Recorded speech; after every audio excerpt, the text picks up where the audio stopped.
Cool. Was that show with NSW then? Yeah, for sure. Okay, awesome. I've only been on the outskirts. I've never attended their shows.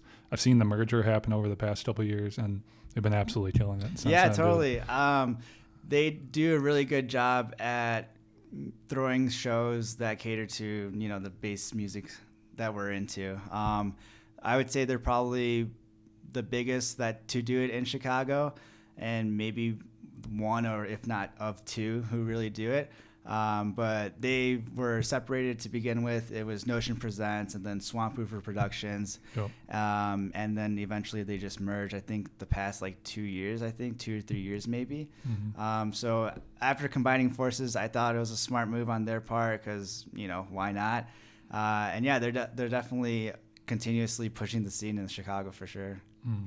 How do you feel about the state of music and art in Chicago?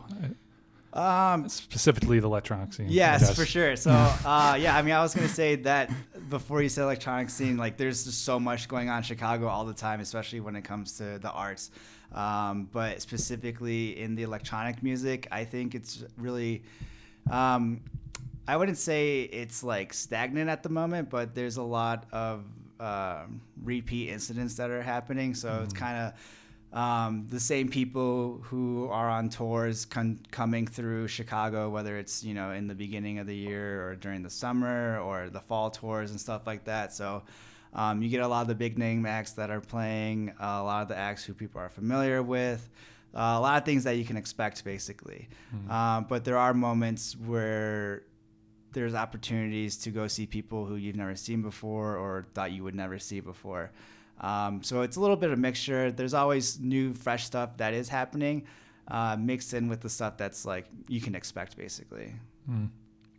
It's always changing, I'm sure. And yeah, just like NSW representing, maybe not the most known acts, bringing them out and shedding a light on them. Yeah, they do a great job at doing that. I mean, most recently, they started doing a new show series at the nightclub that they typically throw shows at Primary.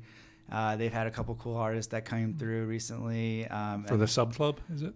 So that's a different thing. So the Sub Club, that's another thing that I was going to mention. So Primary is a small club in Chicago where they typically throw their shows at. It's I don't know how big the cap is, but it's more like an intimate setting, and they have, their big artists or small artists to come through. I think the most recent show that I had my attention was Cursa, who played there, which was pretty cool. And then before that, the one that I went to, it was On Hell. Then that was a really good time. But yeah, like you mentioned, Sub Club. That's I've never been to any of those, but I definitely is on my radar, and I would love to go to one that sparks my interest. But I think it's in some person's living room with these huge speakers and just people just playing music. I think the last artist that they had recently was Youngsta. Oh, yeah. I'm pretty sure that popped off, but yeah, those are and that was kind of what I had in mind when I was thinking or when I was mentioning that there are opportunities to see things that are unique. Those two were the things that came to mind first.